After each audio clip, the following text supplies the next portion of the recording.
जेथि दुवार दखरा एबसुनि गथि बडलेण्ड मुंख्लं जोलुर ट्रफी बादायलायनाया दिनै थुंगिबाय। जेथि दुवार दखरा एबसुआ सिगां बोसोराव खुंबोबाय थानाय बादि देग्लायबो चिरां जिल्लानि सिङाव थानाय थाइखाजरा गेलेग्रा फोथाराव बडलेण्ड मुंख्लं जोलुर बादायलायनायखौ खुंफुङो। बे जोलुर बादायलायनाया थांनाय 6 अक्ट'बरनिफ्राय जागायनानै दिनै बे बादायलायनाया गाजा गोमजायै जोबनानै थाङो। मख'नो गोनांदि दिनैनि बे जोलुर बादायलायनायनि जोबथा अक्ट'आव आलासि महरै बाहागो लायो मिरु एबसुनि लोगो आफादगिरि रोमदोन बसुमतारी, चिरां जिल्ला एबसुनि आफादगिरि राजु नार्जारी, 14 नं चिरां दुवार ब्लक कमिटि इउपिपिएलनि आफादगिरि मुस्रि बिरदाव मुसाहारि, सभाराम बरगयारि कलेजनि गोरों डक्टर बिजित ब्रह्म आरो थाइखाजरा ओनसोलनि गोबां सानसुमै आरो जोलुर नायनो मोजां मोनग्रा रायजो राजाफ्रा बाहागो लायो। मख'जायोदि दिनैनि जोबथा जोलुर बादायलायनायखौ गेलेदोंमोन जेथि दुवार दखरा एबसुनि सिंनि सान्थिपुर दालाइसा एबसु आरो खुंग्रि दालाइसा एबसुआ। जोबथायाव सान्थिपुर दालाइसा एबसुआ 2 गल आरो खुंग्रि दालाइसा एबसुआ 0 गल जोसनलायना सान्थिपुर दालाइसा एबसुआ देरहासार बान्थाखौ मोननो हायो।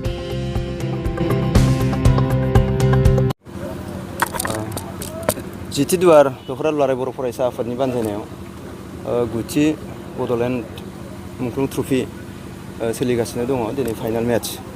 दा बे फाइनाल मेचआ दसे समनि उनाव जागायगासिनो दङ। दा बे समाव बडलेण्ड मुंख्लंफोरखौ बिथांमोननि मुङाव बे ट्रफिखौ होनाय जादों। दा बे समाव बेखौनो बुंनो नागिरदों, जोङो मुंख्लंफोरखौ अराय सम गोसोखांनो हानांगोन, बिथांमोनखौ मान होनो रोंनांगोन, सिबिनो रोंनांगोन। मानोना बिथांमोननि बाउसोमनायनि थाखायनो जोङो दिनैनि नैबे अबस्था होननानै जों बयबो मिथिगौ। दा बिनि थाखायनो नैबे जि जोलुर बादायलायनाय, बिथांमोनखौ मान होनो, बिथांमोनखौ सिबिनो आरो गोसोखांनो थाखायनो बे जोलुर बादायलायनायखौबो खुंनाय जादों। दा जोलुर बादायलायनायनि गेजेरजों जोङो मा जानो हायो मा जानो हाया जों बयबो एसे एनैबाबो मिथिलायसिगौ। नैबे समाव जोङो जोलुर बादायलायनायनि गेजेरजों गोबां जाफुंसारनाय गेलेगिरिफोर मोननो हाबाय। बर' माहारिनिफ्राय जोङो गोबां बिथिङाव नोङो सौलायनायानो होन, जोलुरावनो होन, जोलुराव आइजोफोरनि आरो हौवाफोरनि मोननैयावबो बा गुबुन गुबुन बोरला गावनाय, थिर गावनाय गासैबो बिथिङाव जोङो बर'नि जि लाइमोनफोर बिथांमोनखौ गेलेनायखौ जोङो दिनै नुनो मोन्दों। आरो बिथांमोना दावगालांगासिनो दङ, नेसनेल इन्टारनेसनेल लेभेल गेलेगासिनो दङ, गोबां मेडेल मोनबोगासिनो दङ। दा बे समाव आं बिथांमोननिसिमबो साबायखर बावगोन बर' माहारिनि जानानै। दा जोङो गेलेनायनि गेजेरजों दिनै गावनि जिउ राहा दानाय बेखौथ' दानानै लानो हाखायो, जों मिथिबाय, जों गोबां नुबोबायबो। दा बिनि अनगायै जोङो गेलेनायनि गेजेरजोंनो माहारिखौ सिनायथि होनो हानाय बेखौबो जों दिनै मोनबोबाय। नाथाय जोङो दिनै दुलाराय बर' फरायसा आफादा बेखौबो बुंनो नागिरदों, दिनै जि एसे एनै साफा सानै गेलेगिरि दङ बा साब्रै साबा गेलेगिरि दङ, दा बे जोंनि थोजासे नङा। गोबांनिफ्राय गोबां जोङो गेलेगिरि नांगौ। दा ओंखायनो दुलाराय बर' फरायसा आफादा दिनै गुबुन गुबुन खामानि मावनायजों लोगो लोगो जोलुर जि गेलेनाय बा फुटबल गेलेनाय बेयावबो दिनै जोबोद नांथाबनानै खामानि मावदों। दा बेयाव जोङो गुबुन गुबुन मुंख्लंफोरनि मुङाव, गुबुन गुबुन गेदेमाफोरनि मुङाव बेबायदि जोलुर बादायलायनायखौ दिनै होगासिनो दङ। दा बिनि अनगायैबो जोङो उन्दैनिफ्रायनो जाहाथे मोजाङै सोलोंलांनो हायो बा बिथांमोनखौ सुबिदा होनो हायो सोलोंनो थाखाय बा गेलेनो थाखाय, कम्पिटिसनाव बाहागो लाहैनो थाखाय। दा बिनि थाखाय जोङो आन्दार 13नि जि जोलुर बादायलायनाय बेखौबो थांनाय बोसोरनिफ्राय जागायबाय। थांनाय बोसोराव जोङो मिरुआ खुंनाय जायाखैमोन, खिन्थु देग्लाय मिरुआबो बेखौ खुंनाय जागोन, सेन्ट्रेल एबसुआबो। दा बेयाव जोलुर बादायलायनायनि गेजेरजों जोङो गोबां बेबायदि गेलेगिरिफोरखौ दिनै नुनो मोनबाय। माने गोजोनथाव बाथ्रा बुंनानै बुंनांगोन, गोबां मोजां मोजां प्लेयारफोर जोंनि गेजेराव ओंखारफैबाय। दा जोलुर बादायलायनायनि गेजेरजों गावनि जिउ राहा दानायाथ' मोनसे जाबाय, दा बिनि अनगायै जोङो गुबुन बिथिङावबो गोबां मुलाम्फा जानाय जों नुनो मोन्दों। दा ओंखायनो जोङो बुंनो हायो दिनै जोलुर गेलेनायनि गेजेरजों बा जोलुर गेलेनाया मानसिखौ खहा खालामनाय नङा, बा गेलेनाया खहा खालामा, बियो गासैबो बिथिङाव मुलाम्फासो खालामो। खोनानो मोन्दों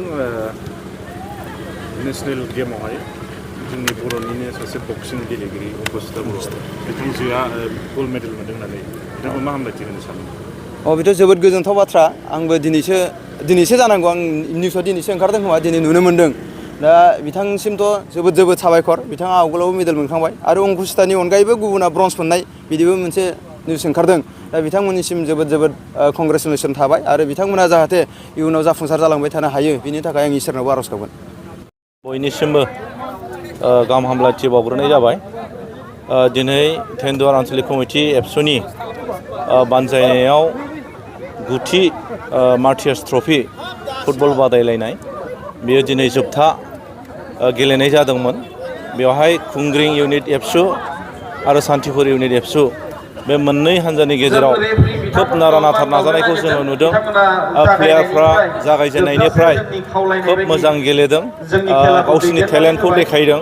आरो बेवहाय आं नुदों बेवहाय खोब मोजां मोजां गेलेग्रा प्लेयारफ्रा बाहागो लादों मोजां टेकनिकजों बिथांमोनखौ जों गेलेनाय नुदों दा गेलेयै गेलेयै जेननाय देरहानायाथ' थाखागोन सान्थिपुर जेनोखि इउनिट कमिटि एबसु बिथांमोना 2 गलाव देरहानो हाबाय आरो खुंग्रिङा बिथांमोना गरसेबो गल सोसननो हायासै जेखिजाया देरहानाय जेननाया थागोन दा जोङो दुलाराय बर' फरायसा आफादनिफ्राय बे हाबाफारिखौ आन्सलिक इउनिट जिल्ला आरो माखासे दिननि उनाव सेन्ट्रेलाबो 13 बोसोर बैसोनि गाहायनि जेनाखि उन्दै उन्दै गथ'फोरनि फुटबल बादायलायनाय बे हाबाफारिखौ लानो थांगासिनो दङ दा बेखायनो जोङो गेलेगिरि बिथांमोनखौ मोजां दिगथिं लानानै थांनानै गाव गावनि जिउखौ गेलेनायनि गेजेरजोंबो दानानै लानो हागोन बेखौ जोङो मिजिंथिदों गोबां मोजां मोजां प्लेयार आं बेयाव नुदों दा बिथांमोनखौ आङो आसा खालामदों इयुनाव गेलेनायनि गेजेरजों बर' हारिखौ बुहुमाव मोनसे नाम लाबोनानै होफैगोन आरो बिथांमोना गावनि जिउखौबो दाफुंना लागोन होननानै आं मिजिंथियो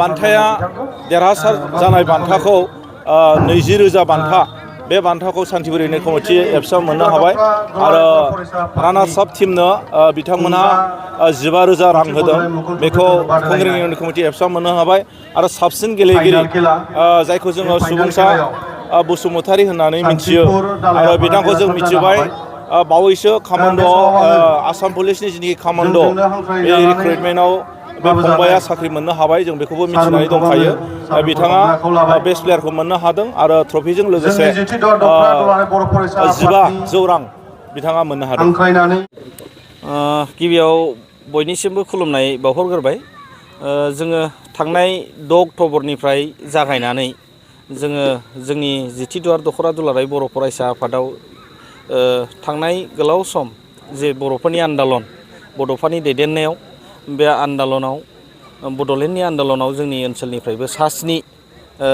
मुंख्लं जालांदोंमोन बिथांमोनखौ गोसोखांनानैनो बिथांमोनखौ मान बावनाय लेखायैनो जोङो नैबे जोलुर बादायलायनायखौ होदों देग्लायहाय 9थि बड'लेण्ड मुंख्लं ट्रफि जोलुर बादायलायनाय बियो नैबे थाइखाजरा दालाइसा आफादनि सिङाव थाइखाजरा